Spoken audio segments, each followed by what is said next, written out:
I've just started it now. And I am going into the Remarkist app to get that time code ready to start. All right. This episode, 8 o'clock at the Oasis, sounds. And we are going to start our episode. You're breaking up, John. Uh-oh, he's gone. Uh-oh. I hope you didn't count to 3 because none of us can Oh, dear God. We are going to start our episode at We were the same worried. time on the count of 3. 1, 2, 3.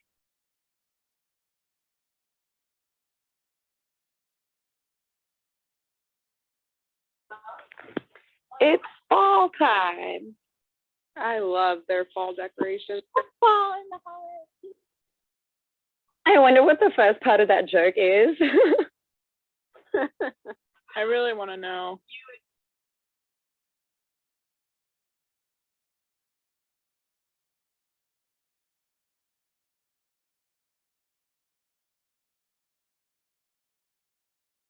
I'm sure that the writers just loved that they gave you a punchline but didn't give you the joke.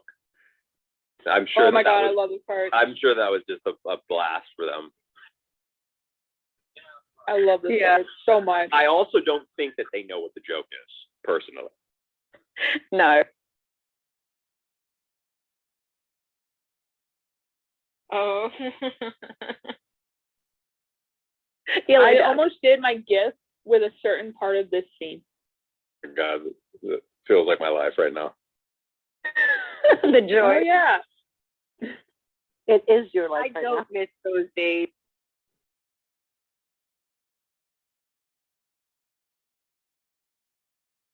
But I love how cranky Luke is.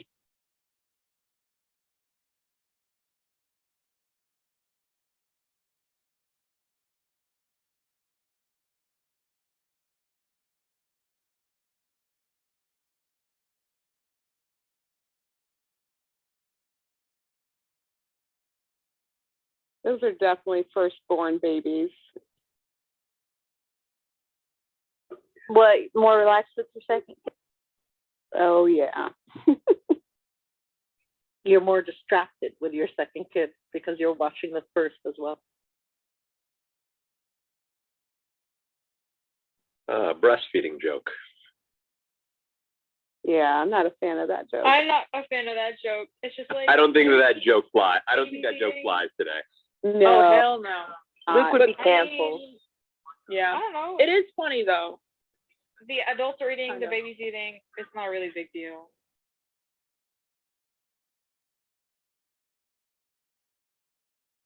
I actually find it hard to believe that Luke would mind, considering how he's all into like nature and doing things natural. Yeah.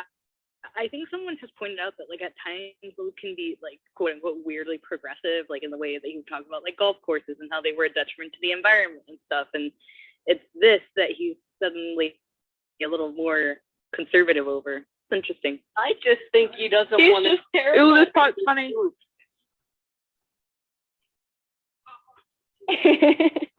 I literally almost made that my gift, but I was like, it's like too vague. What is it with boys being young scared teenager, like, of babies? Jess, I wouldn't expect it from Luke. Someone on Discord. Someone on Discord asked if we've seen the Gilmore Girls at Luke's on the weekend, and we must have, right?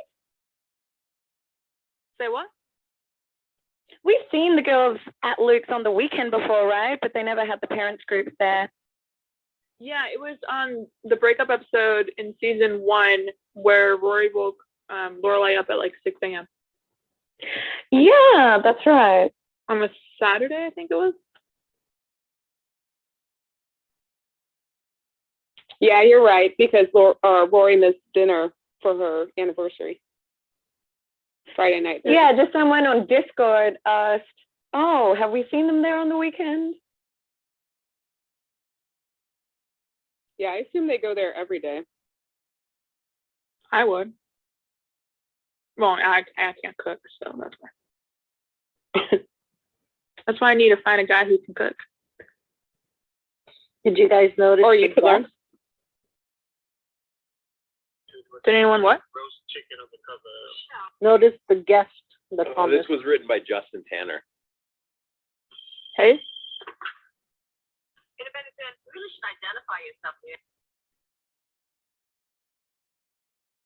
Careful about the TV volume. I didn't actually mention that today.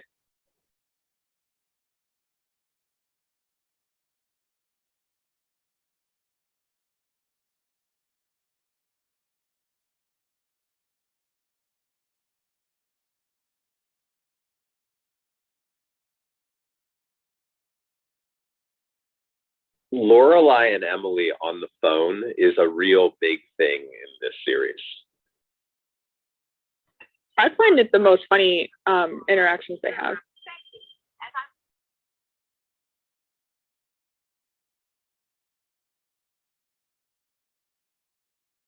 I think it just landed on me that these scenes are very common on the show, and I think kind of this they have some of the spirit of the show in them.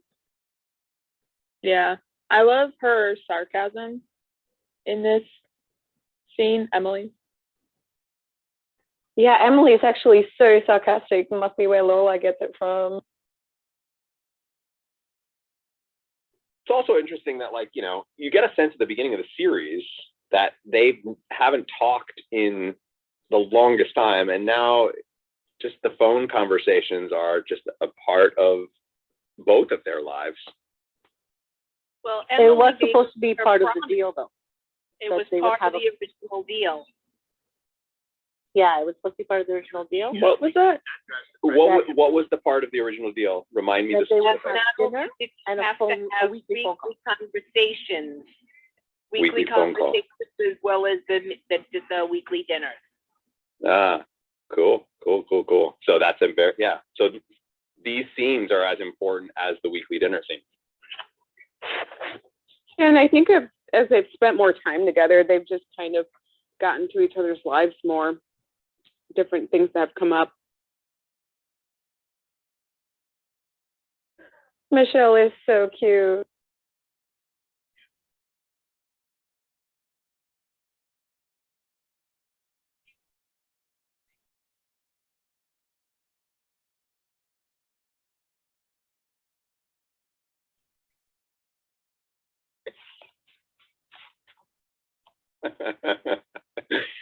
The best is the way that he almost said done.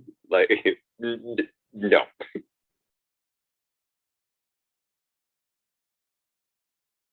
And there's his done, his fine.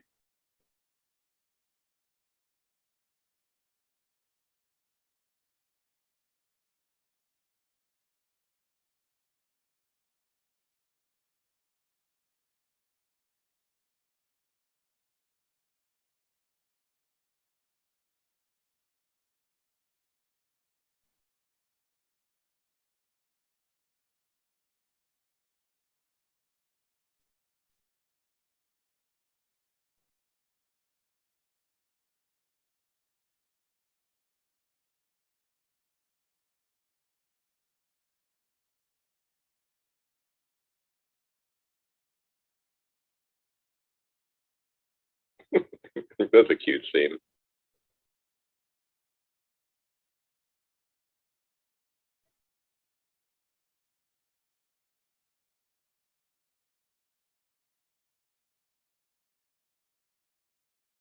He's in something else, like kind of big, isn't he? No idea who this is. I think he was in Halston. Yes, I was just gonna Yeah. say he was that business manager that came in, or yeah. I was like, if he's from Halston? I finished that in like 2 days.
Looks like he does a lot of kidding. guest stuff.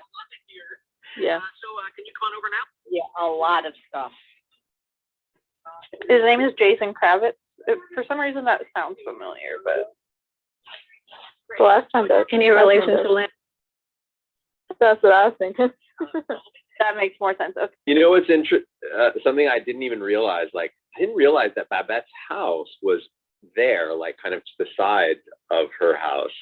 And behind that house can't have a lot in it. Like I don't think that's a real house, because behind that is the parking lot, is like where we parked when we would come to set. Oh, I thought the other side of Lorelai's house was the front of Suki's house. No, not the other side of Lorelai's house. I'm saying on the other side of Suki's house, which is right there. House? Oh, sorry, not Babette's house, not Suki's house. Babette's house. I was like, wait, I thought I heard like multiple places. Yeah, sorry. No, Babette. I didn't realize Babette's house was right there, and on the other side of it would be the parking lot. Gotcha.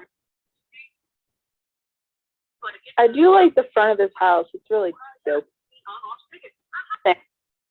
Just wait till you see the inside of the house, John. It's very quirky. Very much like him. I'm trying to figure out where this is. Looks like right where Suki's place would be. Yeah, it looks like a much more busy street than the. I love this. Yeah, I feel like it's this one. I think it's this one street that's sort of around the corner from where Mrs. Kim's and Lorelai's house is. That I never saw them shoot there. They may have, but never when I was on set. Well, isn't that you go right into Lorelai's house and go into Suki's?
It just occurred to me, Emily's purple top kind of looks like the red one, the matching one from that mother-daughter fashion show that she did with Lorelai.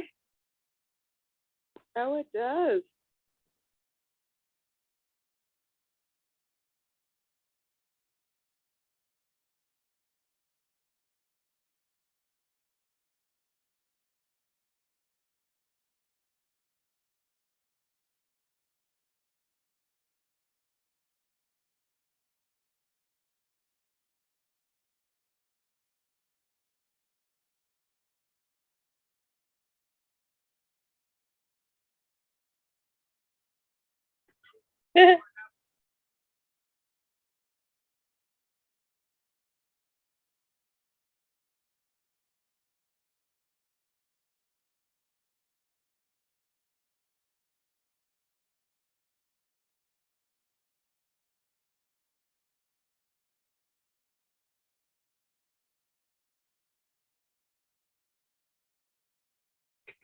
Is that John Hamm? Hello. Is that John Hamm? That's John Hamm. Don? Oh, it is. God, That's what I meant when I said, did anyone notice the guest star? They said John Hamm. I thought that's what you meant. It's not, but that totally is. Dear, oh, my A gosh. really young John Hamm. He's so handsome. Do you guys I think mean, no this is offense, a show but that made him? He looks better now.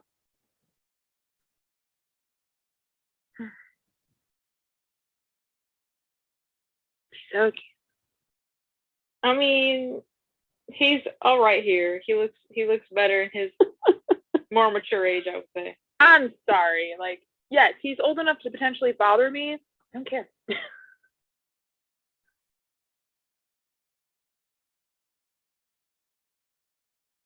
His what outfit, Sasha? What? You said you liked him in his what outfit? Oh, I didn't say that. I think that was Lily. I said, Oh, yeah, he's old enough to be potentially bother me, but I don't care. oh. Okay, then Lily, what outfit? Uh, I did not hear that. I think someone said they prefer him in his more mature. That's what I said. Yeah. Oh, okay. Sorry.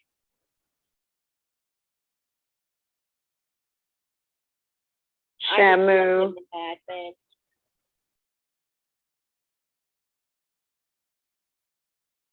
She's such a bad liar. Except she's normally actually really good.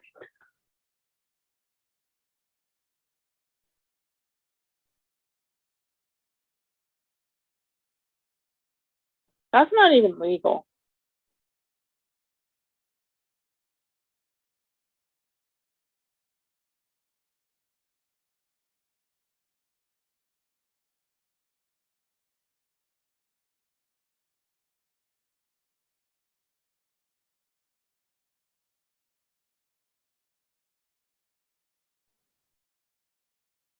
She could have just said like A or something. Like O negative is like the most common blood type. No, O negative is rare. Wait. Oh, that's right. I was getting so confused. Hey, for someone that cute, I would go that to Lorelai's distance.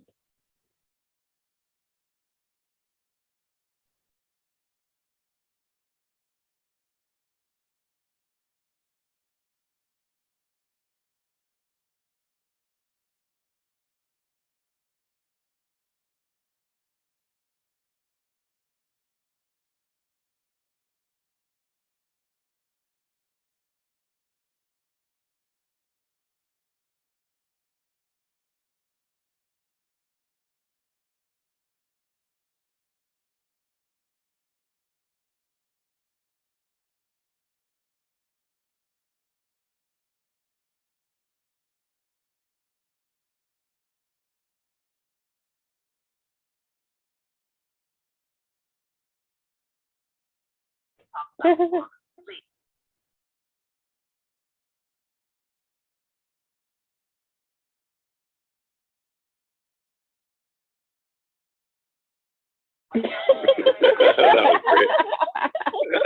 I would so do this.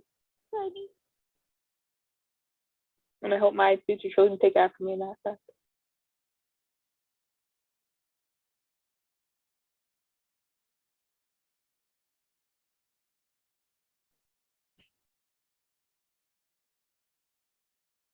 I with love when Richard Richard on teases it. See, both are sarcastic. That's why they work so well. And where Lorelai gets it from. Really? What was that? I grew up in a house like that where we had an entire room no one could go in. Oh, wow. What was in it? The really fancy, really old, really white furniture. Like if it fit in any of those, it went into that room. My best friend's mother had the same thing with her living room. You couldn't go in it. That Yeah, my mother. my mom has the same.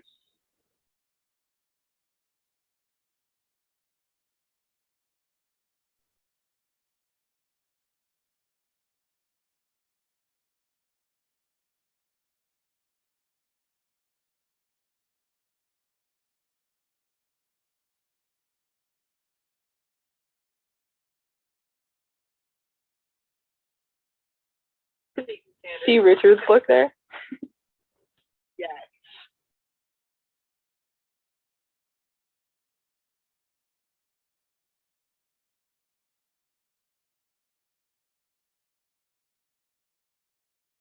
She's loving those.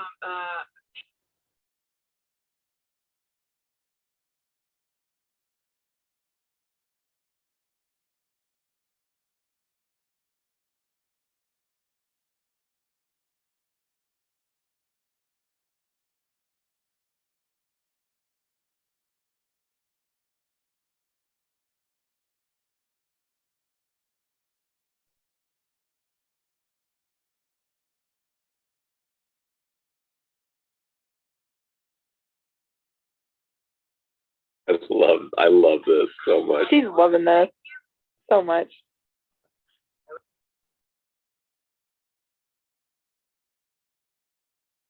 Rory's amused too.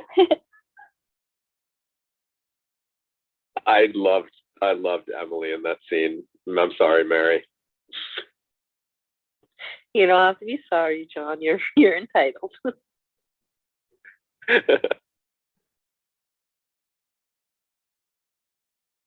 That's like the one point where Rory like kind of not disobeyed her, but kind of like went against what she said and said something, and like it wasn't a bad thing to do because it was hilarious.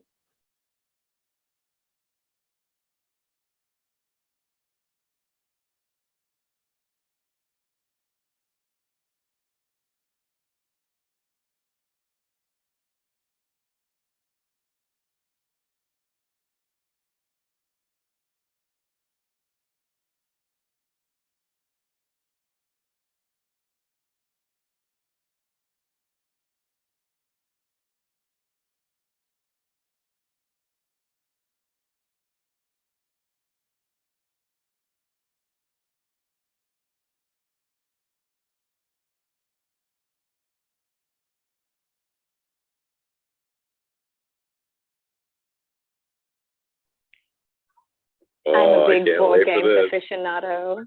I Yeah, have I was oversized so many board games. I can Oh. already imagine the episode of Unsolved Mysteries that would be about this if it were. Yeah. Not a bit I'm like- surprised. I've never been so jealous of an episode when it comes to games.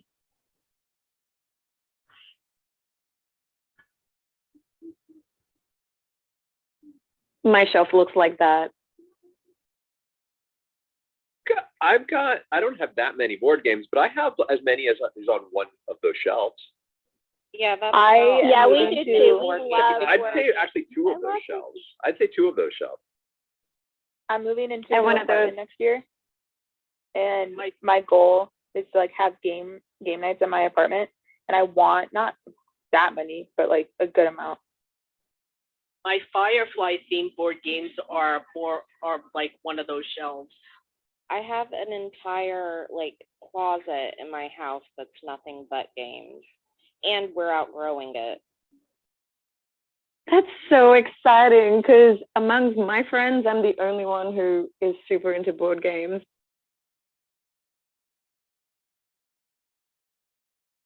I saw Guess Who at Target today, and I almost bought it.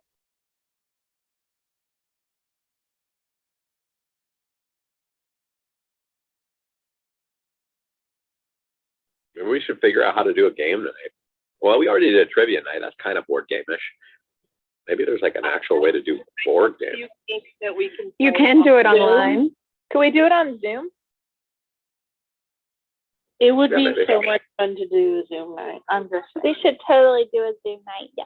So we can actually see each other and not just our avatars.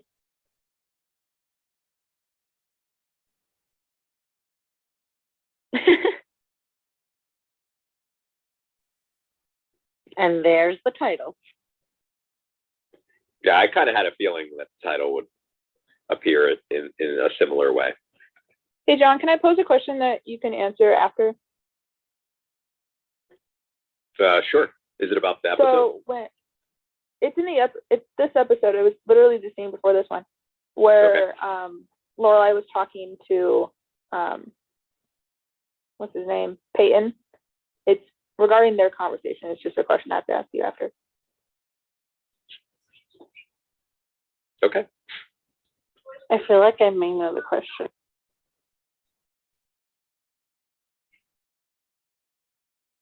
This is their first date in a long time. I had that kind of jewelry box.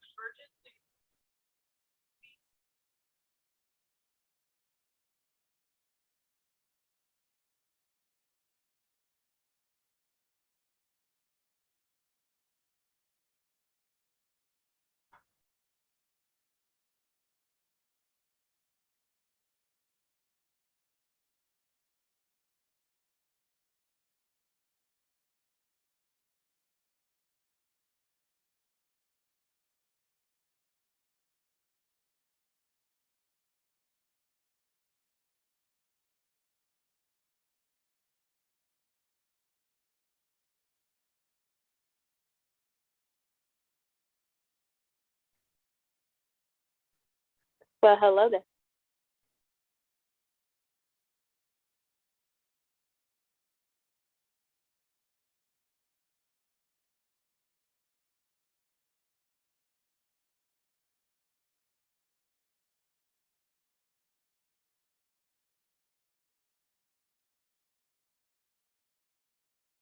Rory's so cute looking at them. Foreshadow to Rory meeting her husband on Mad Men, which is his show. Vincent? Yep. I wonder if the script actually had her say, "So do you, Peyton, so do you," or if she threw that in herself. I don't know why I just fixated on that little detail. I want Rory's Nobody ever pajamas. does. Nobody ever says that in real life.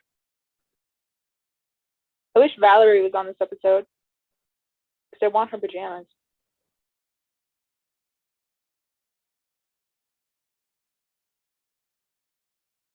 Well, Lorelai's a good listener.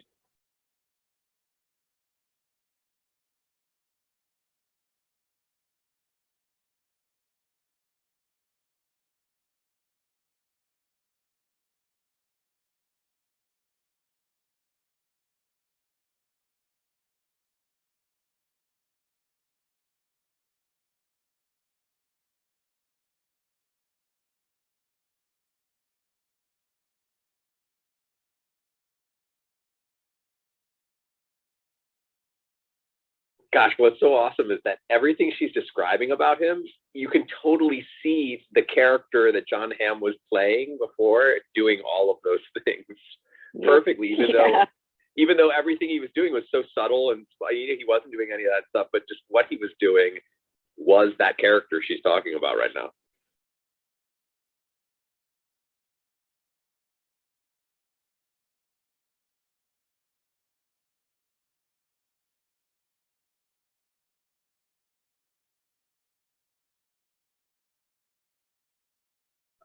That's sad that Bowie's now gone. Yeah. Did he actually do another farewell tour after that one?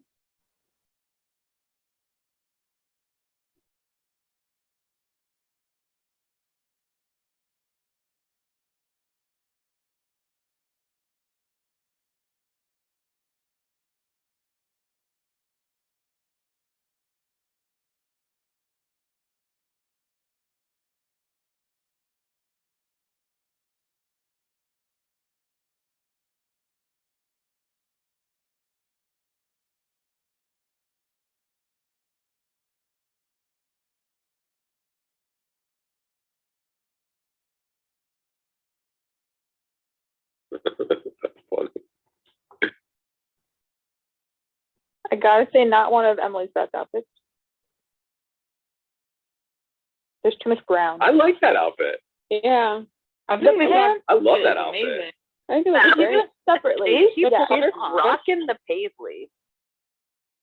Yeah, Rocking she the rocks paisley. I think She's got to me, it doesn't go the pants are hiked up real high. I mean, I think it's fashionable. Yeah, that is Very a look. 80s. That is this is contemporary. And it looks great with her hairstyle too.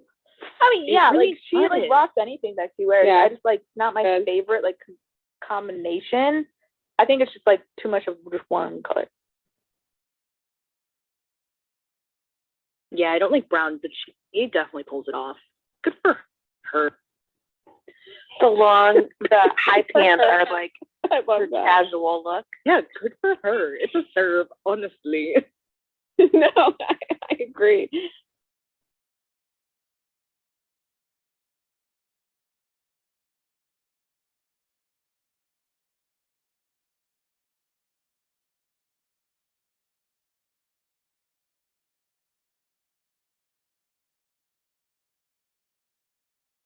Oh my gosh, this is so fun.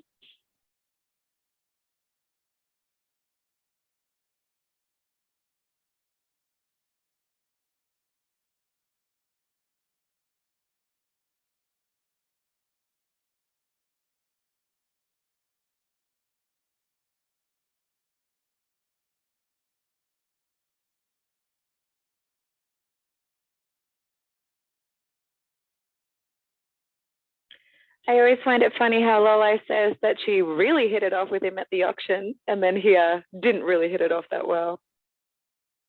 Yeah, and It's the like, since they exchanged pleasantries. I've had that happen with me before, where a guy like at first seems like super cool, and then like you spend time with him, you're like, ooh, that was a mistake. And I wonder if Lorelai thinks this guy is more boring, or Chase Bradford from season 1. Remember that guy? Oh, The kid. No, he was the actuarial, or you know how he can calculate when you're gonna die. Leopold and Loeb. Oh, that's right. Yeah, Leopold and Loeb.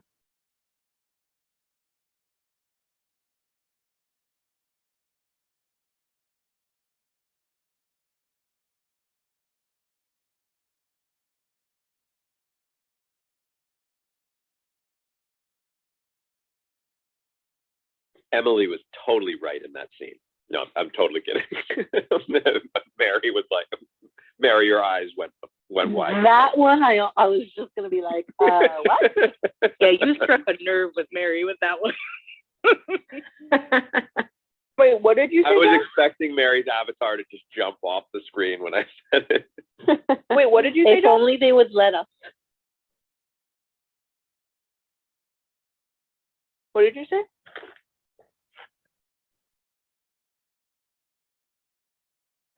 John I was said- kidding, and he said that that Emily was right. I said that Emily was totally right in that scene as a joke. Not a funny joke, bro.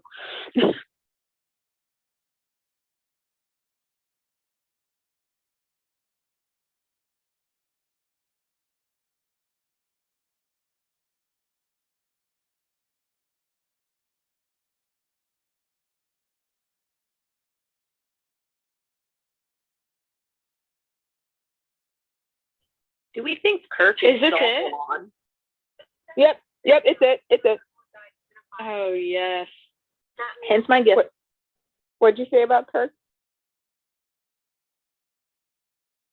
I was saying, do we think that Kirk was the guy that installed the lawn and said that every blade of grass had to be perfectly moist? I never thought of that. It was totally Kirk. I bet you're right.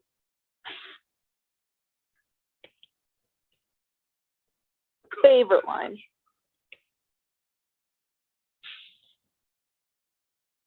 Oh my goodness. Yeah. Why is he holding a magnifying glass? He must have been looking at the old English, the Oxford English Dictionary.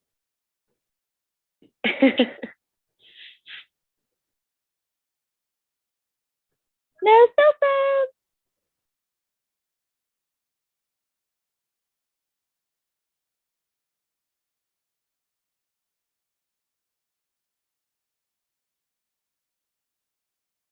She should just be like, none of your business, and then hang up. Easier said than done. I do think Lorelai didn't think it through in terms of, Emily knows them. To be fair, Emily didn't reveal the extent of how well she knows them. Yeah, but he was at the auction. He's in that world.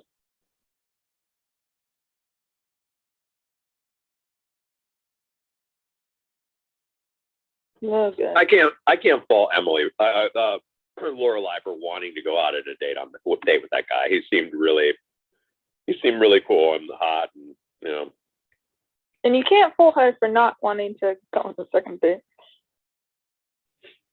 Oh yeah, it just backfired us all.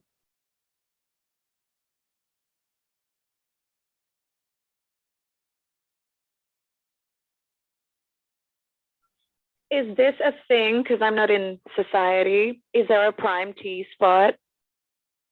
In the rich community, probably.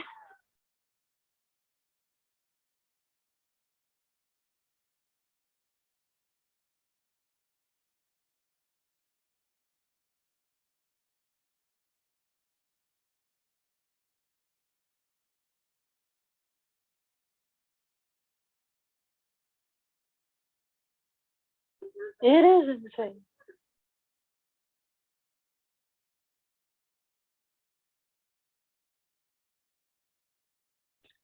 This I really like. I don't find like it mean. I mean, kind of. I just find it hilarious. Because it's just not My wife wants it. she doesn't want to be. She's gonna get the first cup of tea.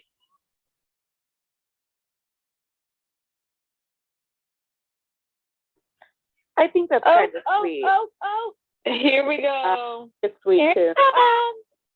John, some of your Team opinions will Jess! be changing this episode. No spoilers. We should have a night where we change our avatars to Jess.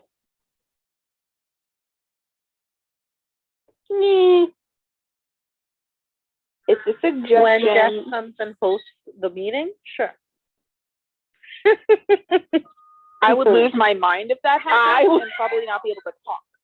It's Milo show. Oh, it's Alex Borstein. Isn't she the one who's the woman on the recording? Yeah, she is. Yeah, Jeff.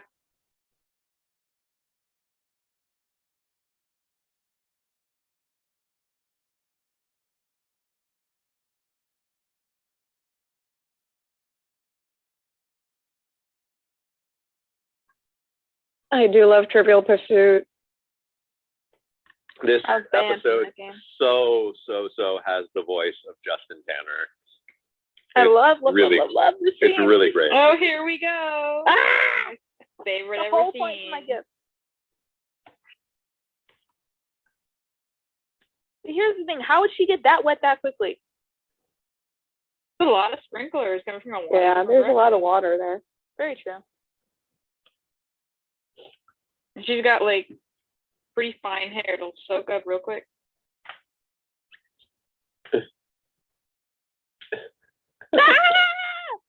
Oh, I love me a good I'll shut up. Unabomber reference.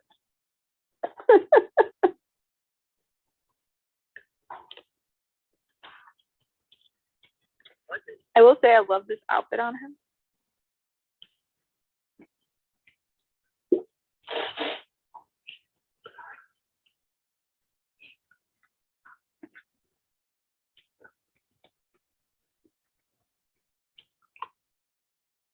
Literally my favorite hair, my favorite outfit.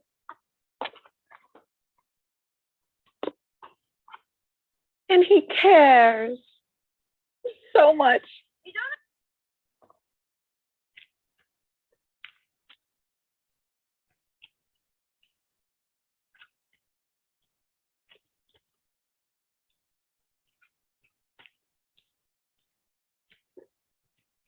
That was very sweet.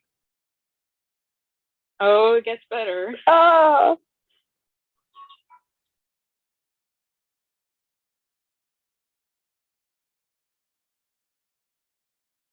I have no idea what is going on with my Netflix, but it seems like it works fine during the day, but for some reason at night it just wants to pause and be silly.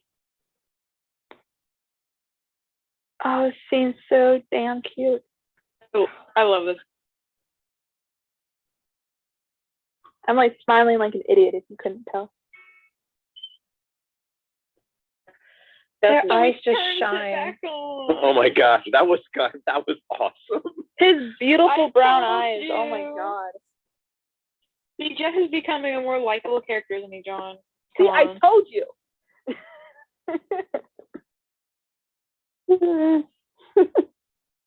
Yeah, I don't think that still equates Yeah, I think it's down. yeah, to John being on That was definitely a Jess and very Rory's good moment. side just yet. Oh, I didn't say he was getting on his side. I'm just saying can acknowledge he's becoming a better, well, more nice sort of person. Yeah, I'd agree with Rachel though. He's still got a while to go. Oh yeah, definitely. But you He's can got see a- the good in him.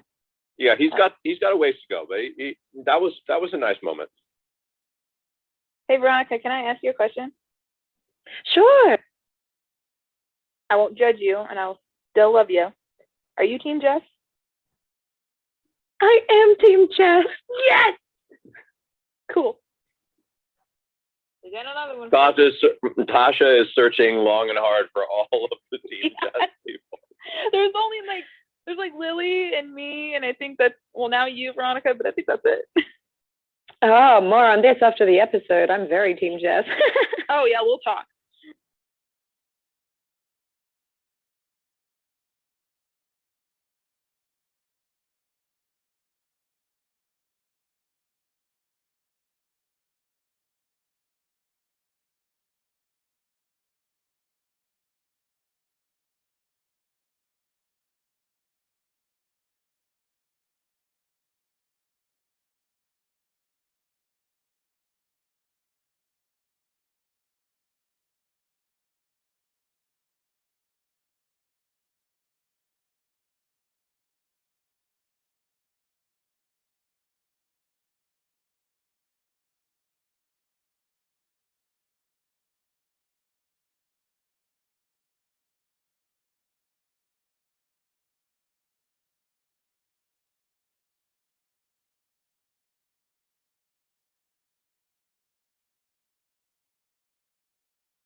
Touche. That's actually one of the sweetest moments they have. Well, Handle that part. well, I mean, Even that part was funny. Emily could have given that to her there at the end, but Well, how anybody else, anybody else like kind of just sad about a Bowie concert? Yeah. Yeah, I said that too. Yeah. It's been like, how long? Like 5 years? 5, 6 years? 5 years. Yeah, 5 years. Yeah. lost a lot Anyway, of I'm good going to open up. I am about to open up the couch for all of you who are out there on beanbags. We are opening up the couch. The couch has just grown magically longer, and lots of new cushions have opened up. Please come on up and join us for a lively discussion about this very quirky episode by a writer who I know. I don't know him well, but you know, we knew each other. We ran in some of the same theater circles back around the time when he was writing on the show, and just after Justin Tanner. And when I saw that his name was on this, like, all of it makes total sense. That just, you know, the. Okay, sorry, John. I have to interject. Megan, I don't know who you are, but your avatar, pretty damn awesome. Yeah, just change that just now, just for you. Thank you. Oh my gosh, I just scrolled to look at it. I Oh took boy. that on Sunday when he went to the Indy 500. Gotta love Ugh.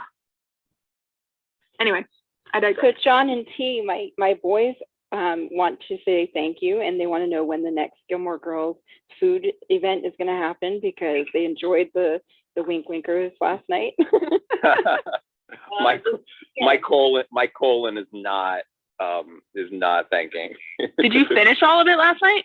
That's awesome, Tiffany. I ate a bunch, and then made the mistake of eating the rest of my jalapeno poppers today for lunch. Oh, John, I can only imagine. John. That sounds like a lot of dairy. That's making a lot of carbs.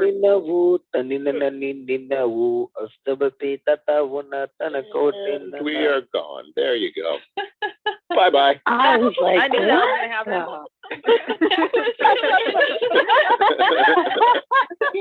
Last night. It's not. That was I mean, that fantastic. didn't liven up the room. I was like, well, I mean, and we are gone. I mean, that was enjoyable. That was enjoyable, but but that's not. We're not. That's not what tonight. it was at least in tune. It was. Team Jess. Oh my gosh. He made an impression. But not, yeah. You Anyway, think he was Team Jeff? You think he was Team Jeff? no. I don't know what he was saying. Maybe. It seemed like a different language, possibly. So, Well, I mean, obviously. You don't know for Awesome. sure. Guys who are wrong. He's actually Team Brian. Okay, come on now. Come on. True. Hey, Tinto, sorry, but we won't be bringing you up onto the couch. But we thank you for that little performance. That was a lot of fun. Where should we start? Where should we start? I mean, the episode is just an absolute nutty. It's a nutty episode. It's one of my favorites. It's in my top 10. It's a lot of fun. It's a lot of I fun. had to make a top 10. Can I say something? No. Yes, please. Kidding. I didn't notice it ever before, but Dwight had fish, but he never asked Lorelai to feed his fish. He only asked. They were Lorelai to very, water very, fish. very fake. Yeah, they They were fake. Green on them, they were like plastic, yeah. Well, I know that obviously they were fake, but I think that they were supposed to look real. No, if Uh, when they zoom in at the end, you could see like there's a fake, like a whole bunch of fake ones. Yeah, I think the idea was that they were like fake fish, like people would have fake plants in their house. Oh, that's creepy. Yeah, I mean, Everything in there He's was a nut. the whole thing was so bizarre, you know. And then the voicemail message was just, it was the tone of this episode was different. I would say for me, it felt very different. It was lighter. But that's also very, very Justin Jenner. It's Can I so ask funny. my question? So, John, we have a newcomer at the bottom, Kendra, and she is flashing. Oh yeah, she is flashing. Hi. Okay, I'm gonna make you guys a little bit jealous here, but I saw Bowie. Like What? ages and ages ago. I was preteen. I'm 44. Where and when? My uncle took me to a music festival, like rock concert, and I don't remember a whole lot about it because it was like 30 years ago, but I vividly remember seeing him. And I wasn't really aware, I wasn't super into music at that point of who I was seeing and what I was seeing, but he was amazing. And I get to say I've been to a Bowie concert, and I don't know too many people who have.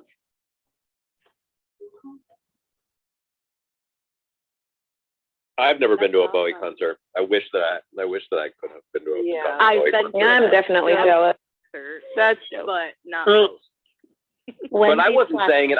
I wasn't saying it about you know, a concert necessarily. I was just sad to hear, you know, just to hear his name, and you know.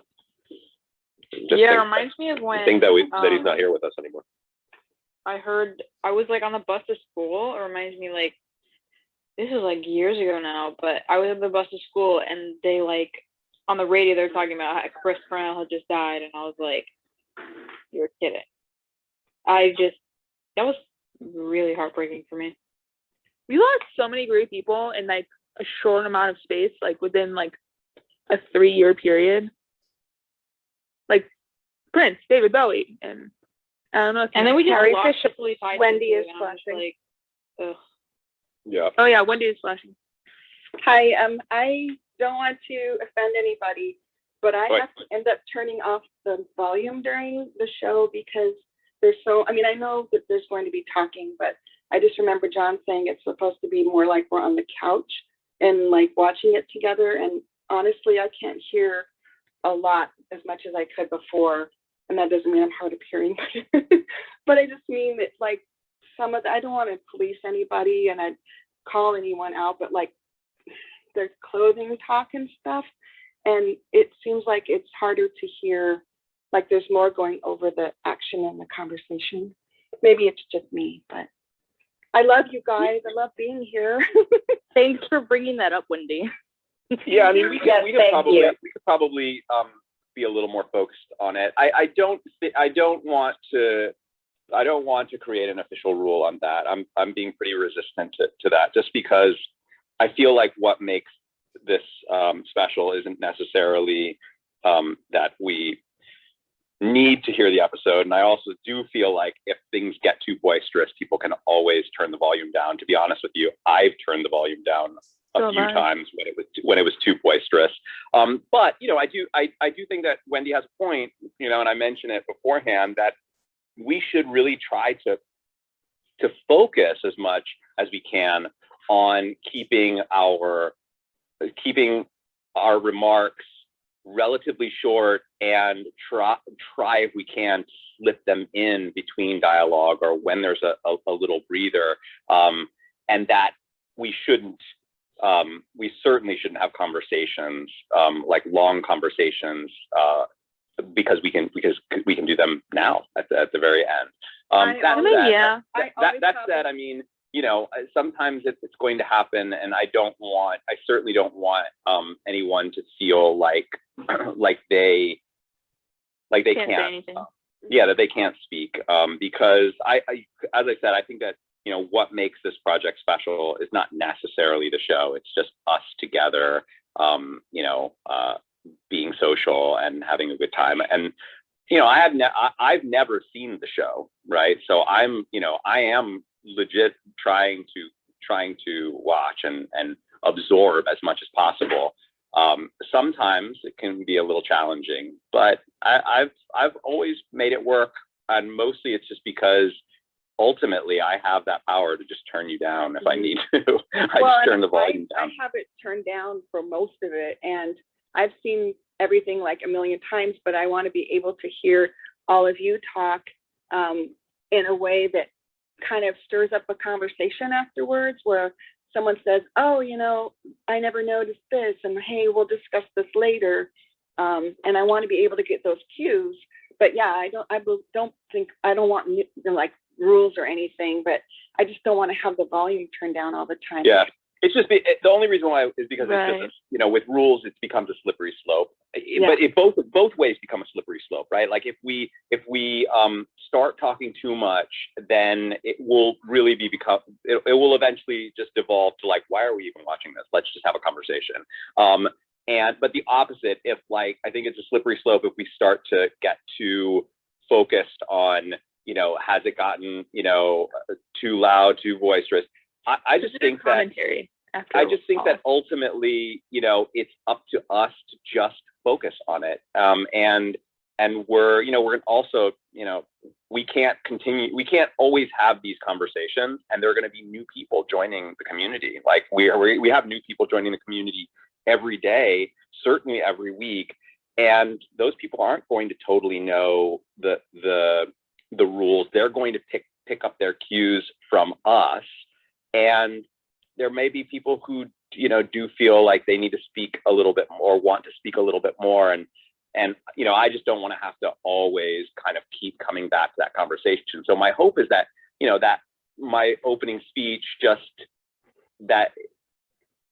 by the way, I need to actually sit down and write out that opening speech. Believe it or not, that's evolved 3 seasons later. And so, yeah, I know. And John, do you need us to group think it together and put the points No, together? it's just mostly like, I know what I want to say. I mean, I have all of the bullet points, I just need to sit down and just have find time to sort of work through that. I just haven't had the time to do it. But my hope is that that in that opening speech, I can make it clear enough to even a new person coming into the room, what this is. And, I think that if it's too quiet and we're just sitting here watching the episode, then why are we here? We could just watch the episode and then show up afterwards and talk about it. And that's not really what I want either. That's that doesn't really speak to the spirit of what I imagine this to be. But then, of course, the flip side of it is what Wendy's bringing up, which is that if it gets too boisterous, then it's like, well, why are we even watching the episode? Let's just talk from the beginning. And I want us to find a nice balance. And to be honest, we're only 2 months in. I say this a lot. I really mean it. This is young. This is really, really, really new. And so I think that we have a little bit of leeway to stumble a bit. And I think it's okay that things aren't perfect.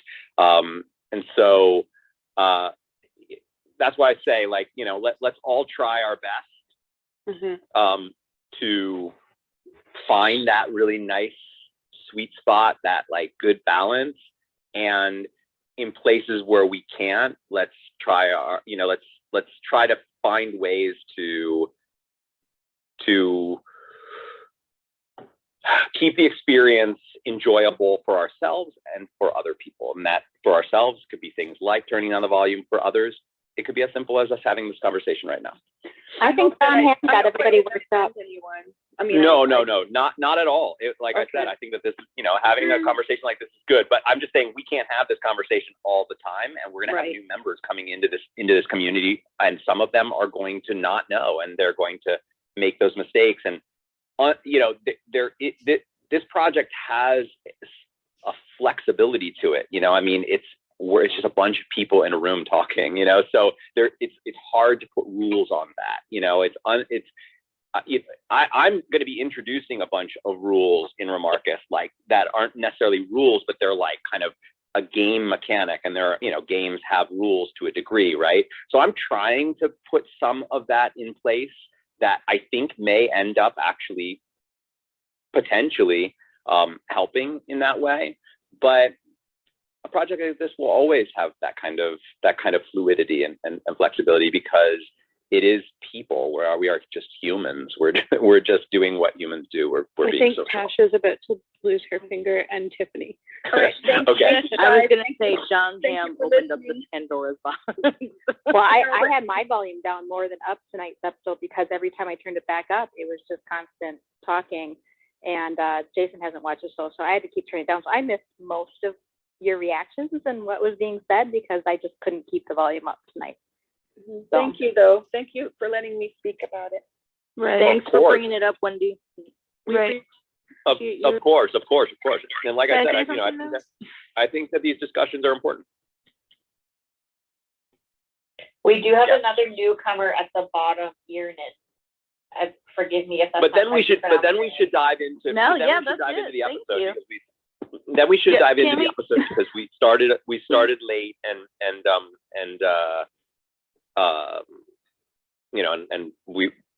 we don't have that much time together. Right. Can I say something now? Yes. Thank you. Okay, so the question I was going to ask you, because if I don't ask it, I'll kick myself. So with talking like the mechanics of like an episode, so in the scene where we're just going to call him John Hamm calls Lorelai, and they're talking, and she was saying like, you just flew home on your jet from Maui. You could tell, and this happens every single time I watch it, she did not say Maui.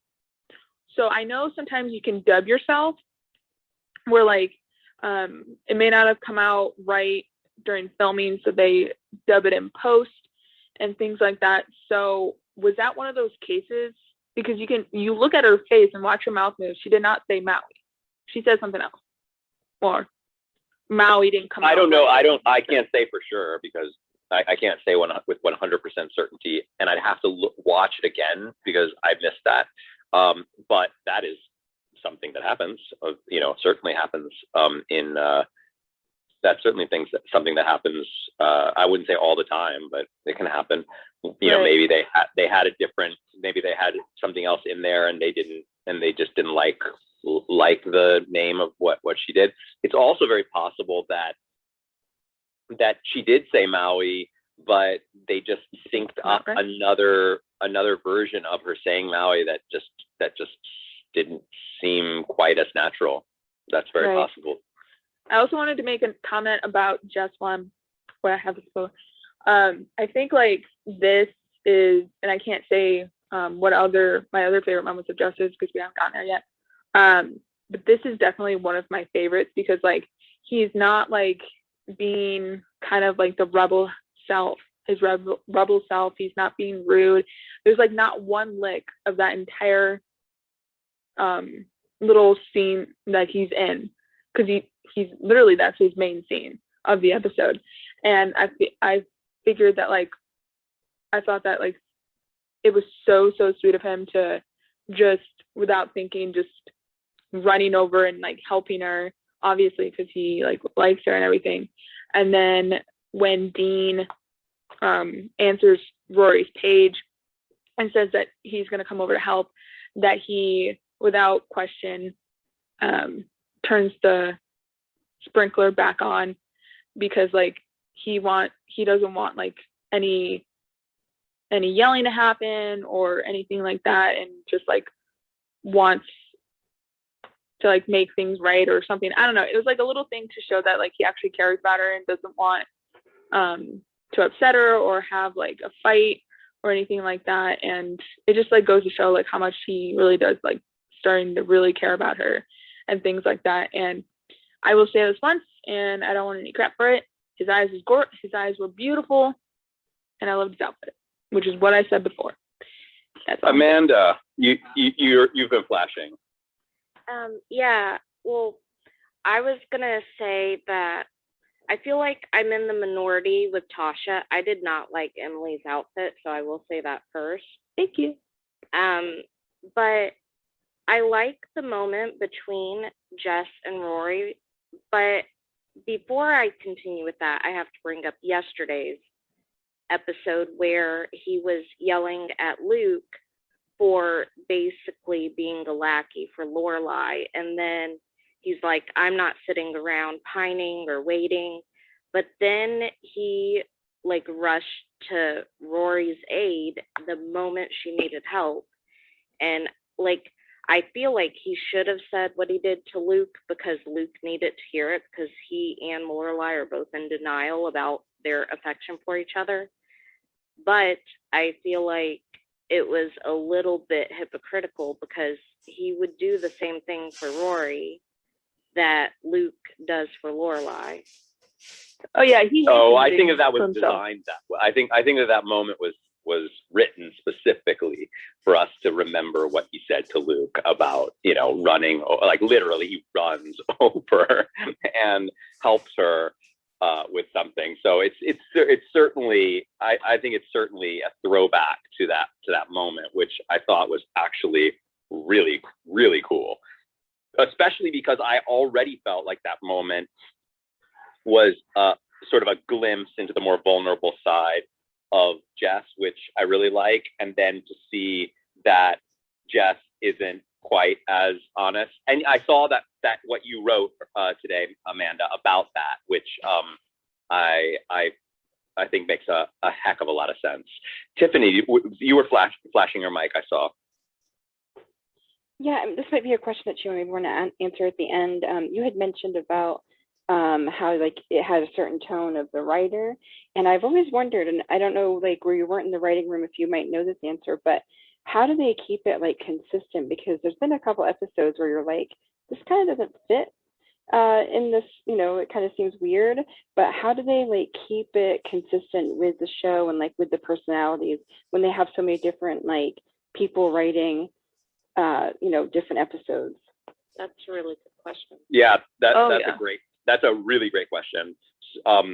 So I mentioned this at Mary's event about the ins and outs of show business and how television and film are different in one very interesting way, and that is who's on top, like who's at the top of the pyramid, the hierarchy on these creative productions, right? Like television and film share so many similarities, but in film, the absolute peak, the creative peak of a film production is always the director.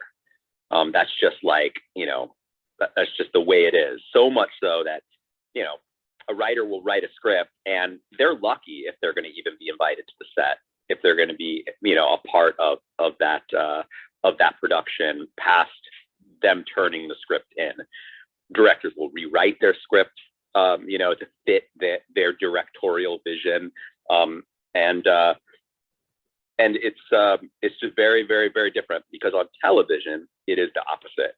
The writer is king.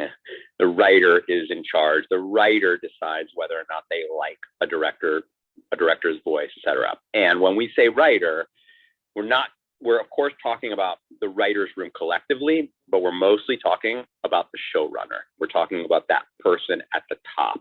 That's Amy, and that's their job. Their job is to keep that voice as consistent as possible. And that's the reason why the showrunner has that much power, and directors don't on television, because directors are hired.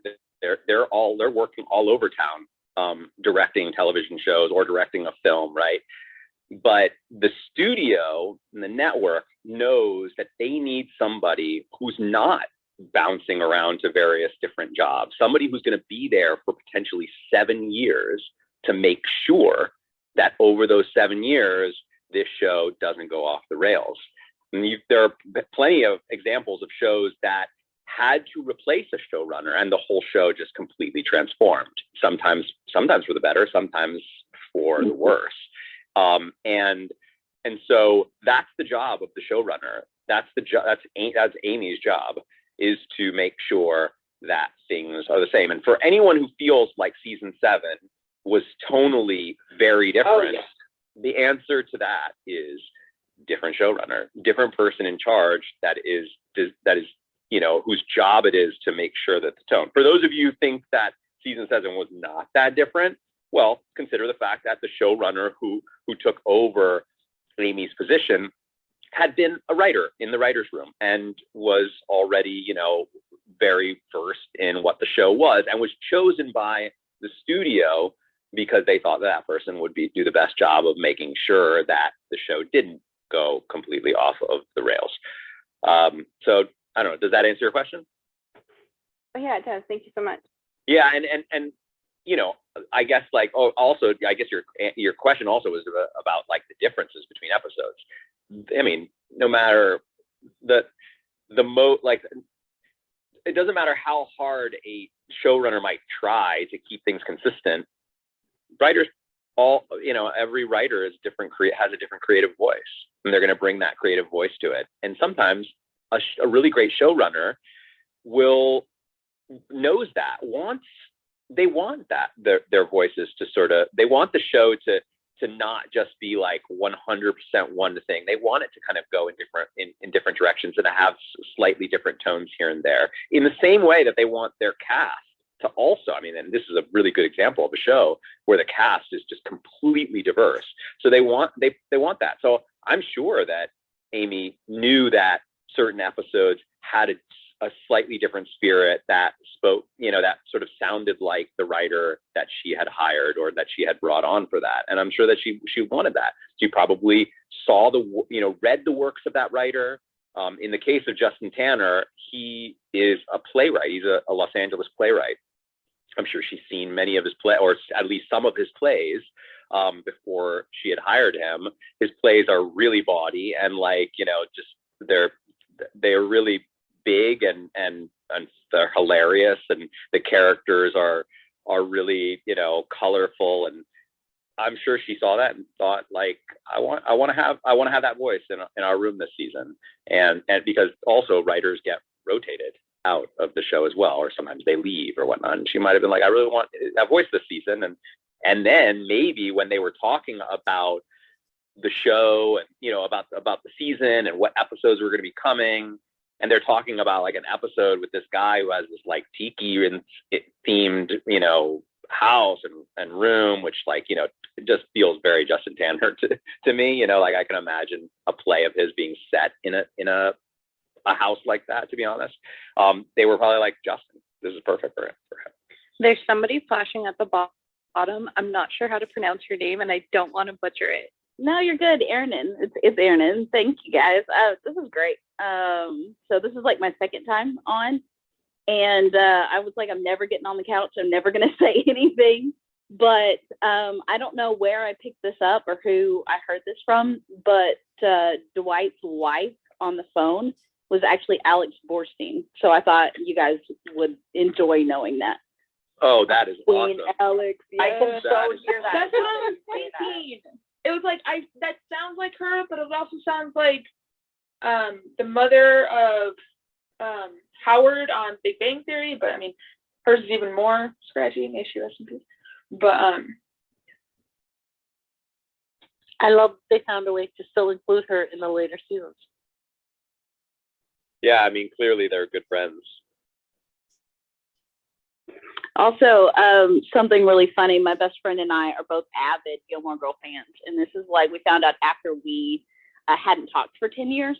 And we came back and we had like memorized all of the seasons. And so we talked about it all the time. And she tends to disappear, like doesn't answer the phone, doesn't answer text regularly. So it's very common for me to text her, Dean, pick up, damn you and your Unabomber tendencies. And it's very hilarious. Those are great. Oh yeah, the amount Can of we like talk about Gilmoreisms that are in my vocabulary on a daily basis is Can we talk about Emily and her reactions both to the idea of them dating and then not wanting to date? Yes, I'm totally cool with talking about that.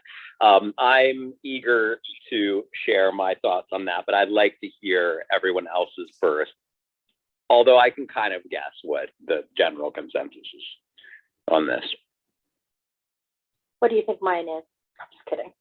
I was just gonna say, John, you can hear me in your ear right now, so I don't know. Oh yeah, oh yes, oh yes. I'm imagining it's something like, or I can hear it actually, because I can hear you in my ear, something like, see, this is the Emily. She manipulates. She, correct? Is it something like that? Line. Mary wants to kill you. I'm sure you will manipulate Maybe exactly gave the the way Mary says it. Totally did. Manipulate. I love it. That's how I hear it too, Mary, in my ear. Just kidding. Thank you. We're all I getting to know actually each thought it other was so really well. adorable how giddy she got that Lorelai was going to like venture into her world. I did think that was very cute, and I hate to see her disappointed. Like I was bothered she was disappointed, but that's where my Okay, see, there we go. Now I'm with you on this. I think you and I probably are closer to closer to how I feel about this than I thought. Okay, but that's where my empathy stops. Like, I love what Richard said, that if my wife wants the first cup of tea, my wife gets the first cup of tea, but I still think the answer is, well, I don't care. This is not related to my dating life. And that entire last scene is just the cold shoulder and the, did you not want wine? If you don't want wine, give it back to me. It's like, come on, you're not a child. Like, Yeah, she went a little overboard there. I agree with you there, Mary. And I still like Emily overall. Yeah, and it also reminded me of I another feel scene. like with sorry. Go ahead. I'm John, sorry. can you go? Oh, I was going to say, it reminded me of another scene that Emily had where Lorelai kind of concedes to Emily. It was I think it was last season where Lorelai kind of concedes to Emily at the end, sort of she like extends the olive branch, and you kind of expect that Emily, it's a sweet moment. You kind of expect that Emily is going to take the olive branch and then extend her own olive branch in return, and she just takes it like, great, and just walks out of the room. And I can't remember what the scene was. Is that when she makes her admit that she likes Luke? And then Yes. And you felt the exact same way about it. You were like, you see, that's Emily. That's Emily. Well, I think like with that, she kind of like, you would think that like with Lorelai saying like, I'm sorry, Mom, like I didn't see how it would affect how it would affect you, and I didn't think like not going on a second date would not give you the first cup of tea anymore. And then her kind of I guess she didn't probably want to say I'm sorry, but she kind of like quote unquote had pressure from like her father and then like her mother, obviously. And then like just when you think that Emily Gilmore is actually like starting to like get it, and this is not me hating her, I just think it's funny. Just when you think she's starting to get it and might just understand where Lorelai's coming from, she pulls it out in the end where she's like, wear a Rory sweater when you go. And it's like, now that's Emily. It's the same thing. Yeah. She did the same thing after, the bank meeting with the loan where she says, oh, can a mother do something nice for her daughter? And Laura's like, oh, I'm sorry for doubting you. And then she says, oh, by the way, I'm going to have my DIR meetings at the end. That's the one. That was the one, Veronica. Yeah, that's what I thought. And I'm like, oh, Emily, I thought you were nice. I mean, it really was. It was almost like even the actual placement. Like, I feel like Emily was in the exact same spot she was in. Like, everything. Like, Lorelai was standing, facing her in the same direction. The same thing happened. She just walked around her and was like, "Great, I'm going to be having it there." You know, I was like, "Oh goodness." Yeah. But John, on the day of, you felt that maybe she didn't have that planned. Maybe she actually wanted to always have her DNA. I know. I mean, it's funny. I've never actually watched the show, but I was watching it with somebody who had already watched this scene. So now I may feel a little different if I go back and watch that scene. Yeah, and again, like I say, I think it was I think she was genuine in her excitement in Lorelai venturing, but not being able to control her reactions. And you've pointed out, like, Emily's really bad when she is emotional, like when she can't handle her disappointment. Yeah, correct. Yeah. But like, come on, you're a grown woman, and you're supposed to be the example for Lorelai, who you're always criticizing for not reacting well.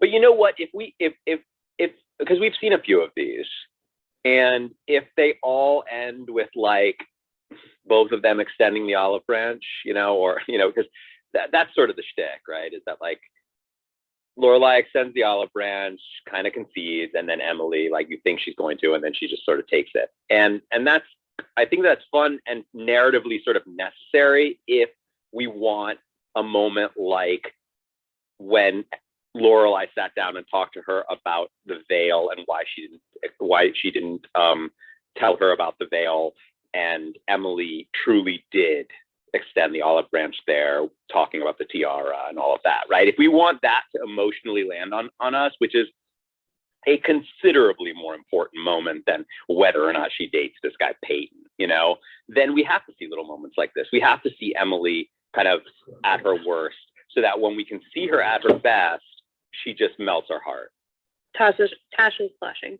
I think it's really funny that, like, because like Lorelai has said and try to like put very forth out there that she does not want to date someone from that world. It was very evident in season 1 with the guy with the Chelton parent, and then dating Max, which is Rory's teacher, so still in that world, and then going out of her way to not want to be around the guy that like Emily tried to set her up with, and then she like bolted out of her bedroom window and things like that. And then she goes and hits it off with, we're just going to call him John Hamm, and hits it off with him at her mother's function, and then doesn't have a good date and things like that. It just goes to show that, like, she may say that she doesn't want to be in that world and she wants to keep that separate, and she wants to like not date like people that her mother would like approve of, but yet she keeps like going back to that.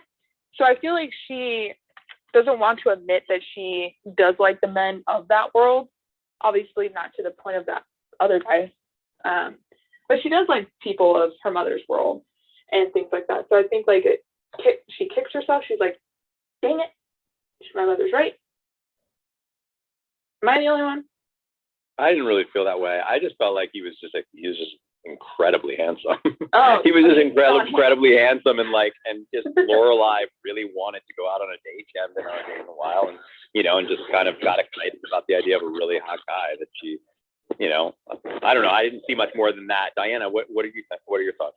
He had he was a good sparring partner in those 10 seconds. Like, he was totally a perfect match for Lorelai. And he, no. Yeah, if he was like a press release, he would have sold the product, you know what I mean? Like, and it wasn't until she spent like 10 seconds with him that she was like, oh, he's dreadfully boring, or they just have zero in common, but he made the joke about Solomon of Wine and, like, you know, all that stuff. And I think that's like why she was like, huh, I could spar with this guy. This is perfect.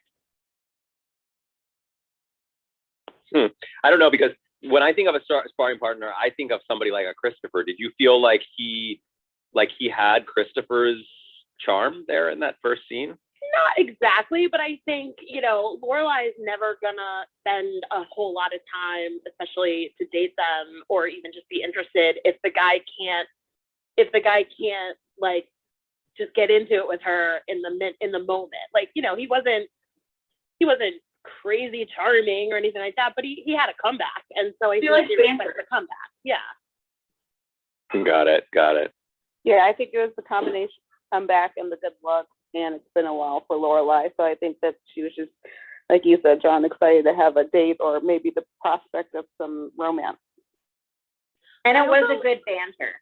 It was, and I just want to jump in because I heard a fantastic interview with the casting directors when they cast John Hamm for this role on Gilmore Guys like a long time ago. And they talked about how, you know, in Hollywood you meet the same people over and over again in casting rooms because, you know, especially for like a white male mid-30s, you're gonna see those same actors over and over again, and that they love John Hamm. They saw him so many times, and they just could never find the right thing for him. And they were so excited because they thought he was such a star and so talented, and like always wanted to have him in the show somewhere. And when they finally got him in, they made a little comment in the interview that they were like, I really wish it was a better role. And then they kind of moved on. Longer. I would have liked to Yeah, just be a little bit longer. Or stop a date. I mean, the casting directors have a pretty good record of like casting folks on the show that end up becoming really important later in their career. And they did that. I mean, I gave myself as an example, right? Like Mara, one of the two casting directors, brought me in at least twice. And they were like that. If they liked somebody, maybe because they saw them in an audition, maybe because they saw them outside in a play, something, they really did keep trying to bring them in over and over. They just felt like they were right for that. And thank goodness they did in both cases. Yes. And sometimes like those one-off people become kind of like people that you always kind of talk about. And it kind of was like relevant to Shane in the last episode because like she's like not that like big of a character per se, but she has a little bit of like weight to her in the sense that like we keep talking about her. So I think like Peyton and Shane and just, like the little people who are like either one episodes or a few episodes, they have like that. Remy Malik is another one. Like right. he's got a role. I guess it's coming you know, at some point in Just the series. But you got to, I mean, like, totally forgot about that. That's another it's example of somebody. 4. They're just really. I mean, they were really good. I mean, are really good casting directors. Mara doesn't cast anymore, but Jamie does, and you know that they were just they were, I think, the best casting directors at this time, like in the city, because they were so yeah, well, like that. They were relentless when it came to like people that they really thought like were special, and I don't know, that show, the spirit of that show, all of those actors, I think that it was largely them, you know, because they're the first line of defense, so to speak, right? Like they're the first ones that you know that are finding all of that talent. Eventually it gets to Amy and Dan and all of them, but they're the ones who are like actively going out and finding those people to bring in. So they're the ones we thank for the neighbor, because as quirky as his house, he is perfect for the role. Definitely. He Yeah, really was, yeah. Every single person. I mean, I think that there were probably some cases where Amy and Dan, you know, mentioned somebody that they really wanted to see, and then they brought them in, and maybe that person got the role, you know, because they were good, but also because Amy and Dan really loved them, and that was the case. But you know, I would imagine that most of the people who were on that show, like, they were found by Mara and Jamie. That's why so badly throughout like that 7 years that it was first on, I was like, I mean, I was 14 by the first run of it ended, but I was like, I just want one small part, like even if it's like very minuscule and no one remembers it, it's like to be a part of that show and to know that like you were part of like that world is very like would have been very cool. Well, I mean, you could certainly, like, if there's a show on the air now that you really love and you happen to be living in the city where it's being shot, you can always, like, relatively easily. Well, you could always be background talent. Like, you can very true. You know, try and make it on the show. There's a lot of background talent, as we've seen on the show. There's some background talent in Gilmore Girls that have become sort of beloved background talent, like Robert Lee. You know, like he was there, like he was just there from the beginning, and just always around. And so eventually, as a viewer, you just start to notice him in the background, and he becomes a part of the show, even though he didn't really have any lines.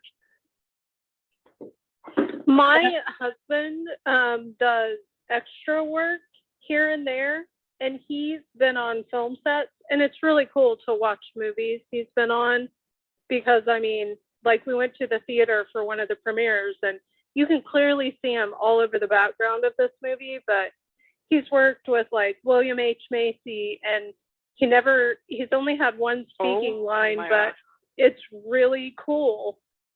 Some of the films he's been in and some of the actors he's gotten to work with, and he just picks up gigs locally when he has time and when he's right for a background part. Like, so that's totally doable no matter where you are. We're in Oklahoma, so, and he's been in several things, so it's really cool. Oh, and for future reference, for trivia reasons or whatever, the neighbor Dwight on the answering machine, it's Alex.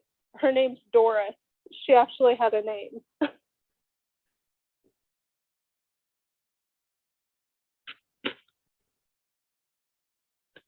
So can I ask a general question to everybody? And I wonder, part of me is wondering if it's going to differ by region. But how many people would have actually agreed to A, speak to that neighbor, or to B, take care of the lawn? I'm from New York, so. I live in the South, and I still think it's inappropriate for him to have asked. I mean, I maybe would have talked to the dude, but I wouldn't have offered to help him with his house, because I don't know. Like, maybe I don't know. I don't really like if to you talk knew to random him, strange men. You know what I'm saying? yeah, if you knew him, like, if he had been, like, if it were Babette, it'd be different. But like, nobody knew this guy. I just think it's weird. I would never go to my neighbor in a neighborhood that I just moved to and be like, "Hey, can you do a favor for me on the first day of meeting?" I mean, he could have hired like Kirk or something. But it's Stars Hollow, and they're like basically all cartoon characters. Yeah, I saw Veronica in the Midwest. I think that's pretty common. We've helped our neighbors with things, even if I guess it's not the first meeting, but I think that you just generally know your neighbors here. Yeah, it's a Canadian thing too. Like, it would be totally acceptable here. Yeah. Yeah. Well, I mean, I think in Illinois, so I definitely would have helped him. So My, I don't know. I guess I'm in why did he minority. I really wonder why he has a sprinkler system like that in a whole new lawn. Why didn't he have a timer put on his sprinkler system in the first place? That's true. It was extra. But with that type of house, like, if you look at the front, like, it looks like he probably did a lot of work to it. So like, if he had the money to put like a lawn in, and a lawn is expensive, he probably should have had the money for like a person to take care of it for him, or get like a timer, like someone said. John, did you want to stop? Oh yeah, I just wanted to wait for everybody else just to finish their thoughts. I could just slowly tap my button and just wait. I think, Mary, that the answer to that question just varies by the person, not by the person who would do the helping, by the person who's come to you. Like, I could imagine a new neighbor like moving in next door to me right now that I'd never met before ever, and they're like they move there and they come to me and they're really seem normal and charming, and they ask that and they're like, I know this is super crazy, like we just moved in and we're, but is that something that you could help with? And I would say that almost like 100% certainty, I would say yes.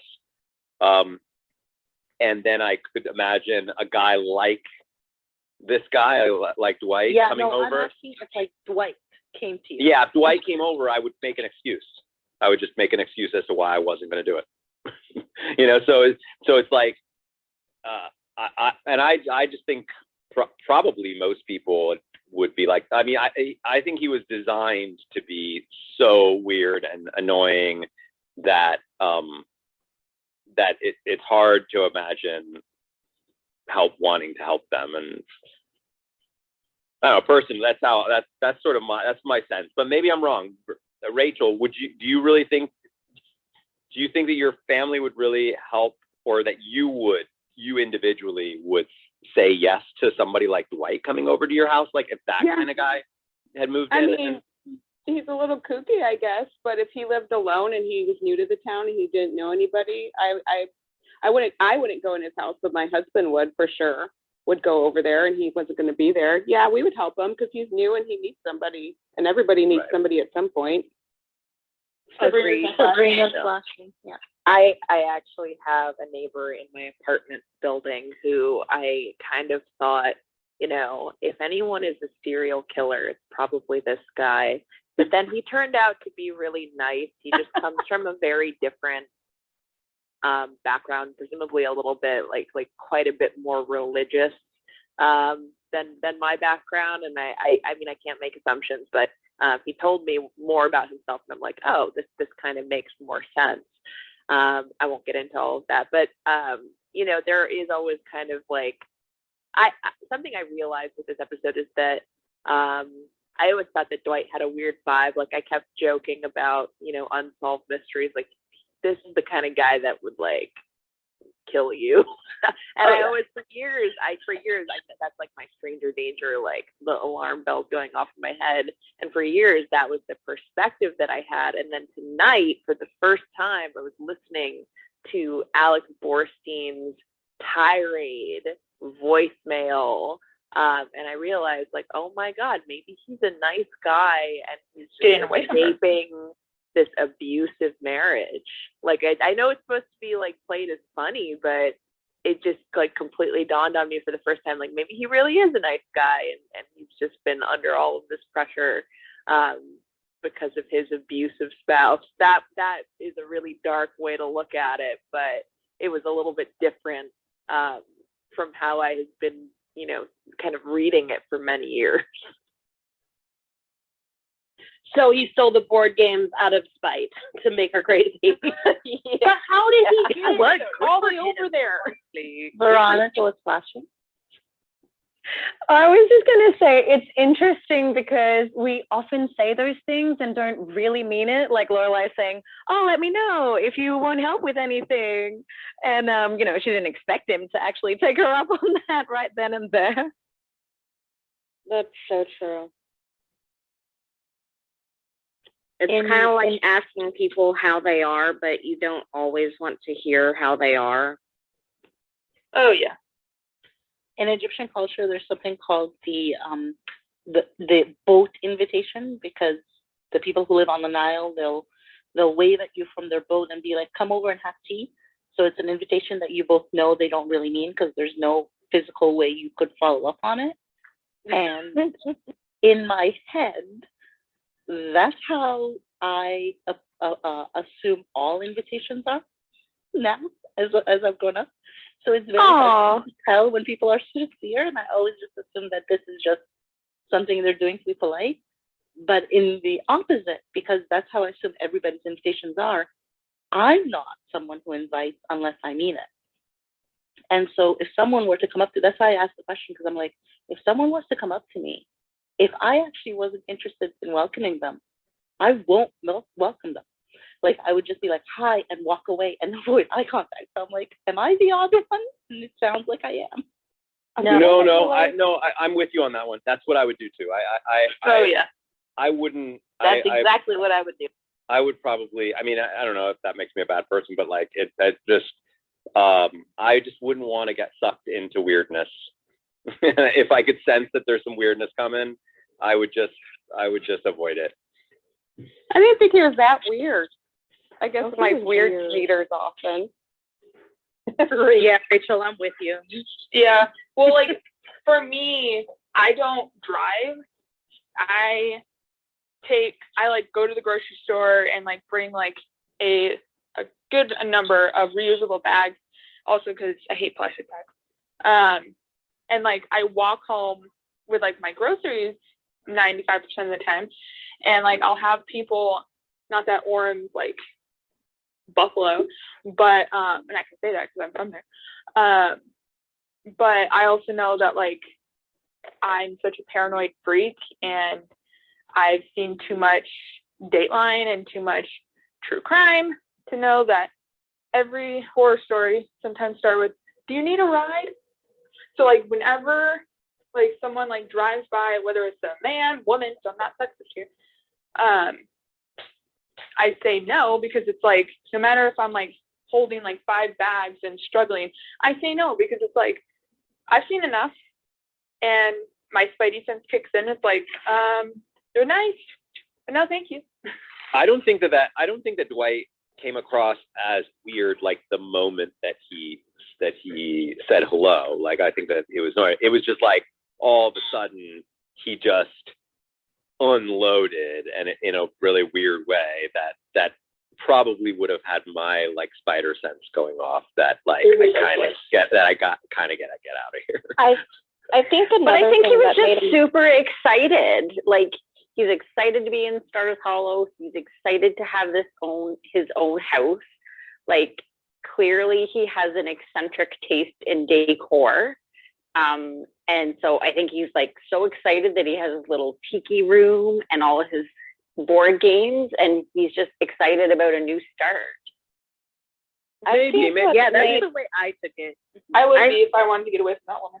And maybe it's the small town aspect of it. I never lived in a small town, so that would just, for me, somebody being that excited about being my neighbor would just immediately feel very, very odd, because at least like in all of the areas that I have lived in my life, that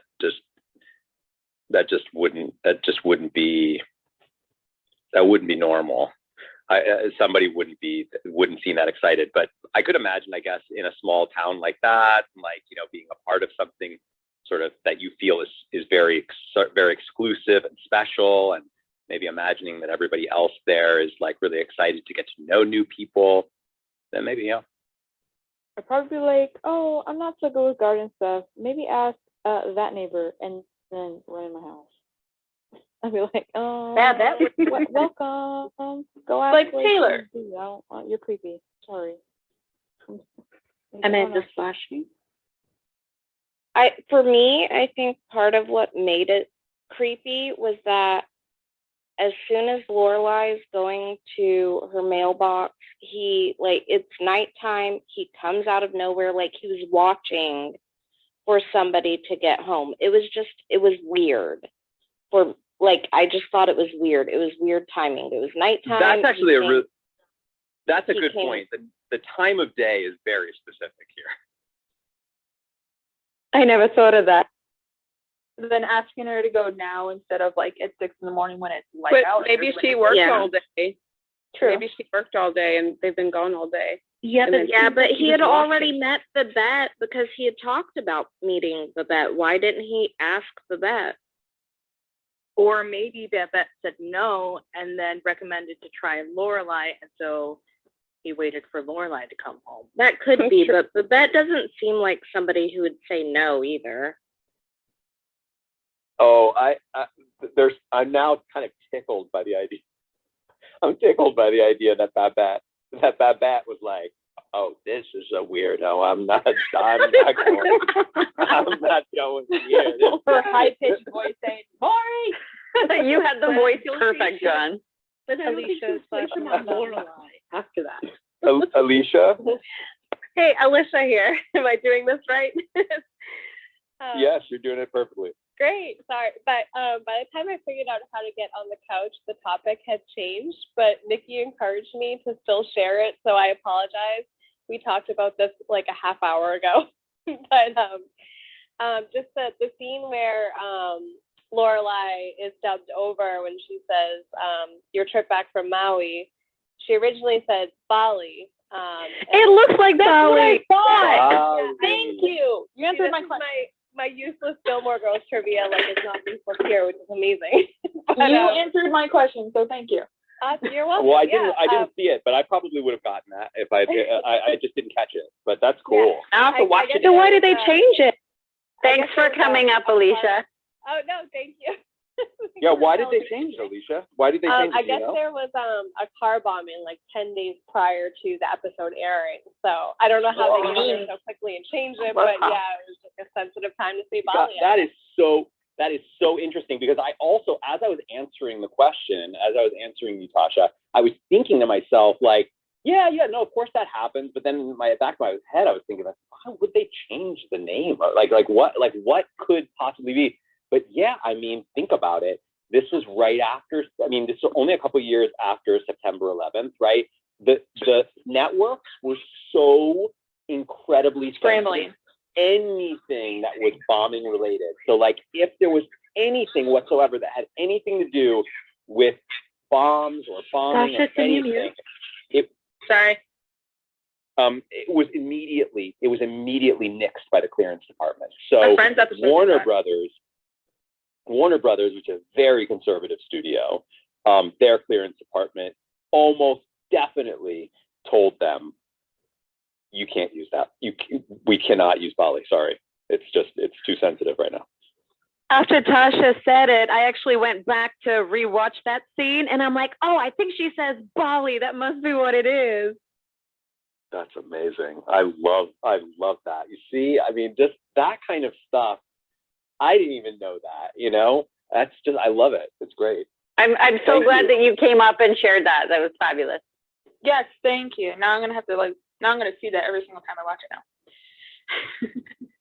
No, thank you guys everybody, for being so welcoming. This was really awesome. I'm actually gonna jump off now. I've made everybody moderators, as I always do for the new folks here on the couch with us. I always end these by making everybody a moderator. That way, when I leave the room, you all can stick around and continue talking. And when I leave the room, you've got one less person that is going to be spoiled by discussions about future episodes. So I encourage you to do so. There are some folks that are on the beanbag, or at least one folk on the beanbag that also is watching this for the first time. So I would encourage that person to maybe either cover their ears or head out as well. Also, I always follow new folks that I see here on the couch. So I'm now following you, Veronica, and Ernan. Ernan? Yep, Ernan. Ernan and Alicia. Thank you so much for coming up. Thank you. It was so much fun. It was great. And we're going to be back tomorrow. I know, Veronica, I know that our morning times are not good for you folks out there, way out there. Down under. Oceania. But we do have another episode. So we have one episode tomorrow at 8 a.m. That will be episode 6. Then we're going to be doing episode 7 at 7 p.m. tomorrow. It's a big one. Yeah, and then it's Sunday, like the ultimate one. And then Sunday we have 2 episodes in the morning. We have an 8 a.m. and an 8:45 a.m. Back to back. And by the way, the 8:45 a.m. episode returns to, I believe, it returns to some band adjacent storylines. Am I correct about that? Band adjacent is a good way of putting it. Yeah. It's an interesting way to put it. I would encourage all of you who can make it to that one to please do so. It's going to be a lot of fun. And then, have I scheduled the Sunday night one yet? You have scheduled the Sunday one. I was going to ask you about next week. Have you scheduled for next week? I'm going to put schedule. I'll work on that late tonight. Awesome. And I'll have that up. It's probably you have until Sunday night up there. So I have until Sunday night. Okay, good. Just because I know that Sunday night it wasn't letting me schedule it, but I guess I must have done it and just forgot. Next week's going to look pretty much the same as this week. It's going to be 7 p.m. shows all week, and on the weekend there will be one day that will be one morning show, and then one of the weekend days will be a double feature again. I can't remember which one it is, but it's whichever day I don't have guests coming over that afternoon. John, I think the Saturday or Sunday. It's either Saturday or Sunday. What you mean is Clubhouse wouldn't let you schedule the 10 o'clock show because that's not in. The 10 o'clock on Sunday is not in the Clubhouse. Okay, Clubhouse would not let me do that the other day. I just didn't try again. I tried twice and it wouldn't let me do it. But I'll try again. Maybe I don't really know what the deal is. Why like sometimes Clubhouse just like shuts down and like you just can't schedule events. Like it just won't let you. It just keeps saying sorry, an error, try again. Just can't do it. But that's what happened. I was scheduling all of the episodes for the week and then I got to that one and it stopped and I just couldn't do it. So I'll try again tonight and then I'll start getting those into our Remarcus calendar. As well as get them up on Clubhouse so that I'm not doing the last minute shuffle on those every day. Although there's still a little bit of a last minute shuffle because I put in the descriptions now at the last minute. Oh, all right. Did Babsy win any money on that bet? I'm just wondering. On which bet? On the bet that you were going to try and do the Clubhouse stuff at like 10 a.m. in the morning. Oh, she didn't take the bet because she just knew. Like she's like that. I don't need to. I know it's going to happen. All right. I will see you all tomorrow, or I'll see at least some of you. I hope tomorrow at 8 a.m. for episode 6. And I'll be there. I thank you all once again for